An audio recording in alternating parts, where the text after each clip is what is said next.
Ljudi se ne mijenjaju dok ne shvate jedno, da ostati isti nije sigurnost.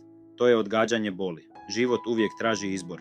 Ili ćeš izabrati da ti bude teško sada pa lakše poslije, ili lako sada, a skupo platiš kasnije.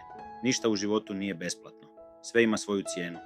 Kad svaki dan biraš mobitel umjesto vježbanja, ne vidiš odmah posljedicu, ali ona se skuplja i jednog dana dođe, kroz bol, umor, bolest.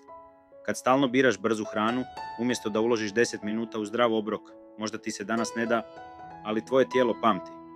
Brzi užitak danas često znači sporu patnju sutra. Lako sada, teško poslije, ali vrijedi okrenuti to.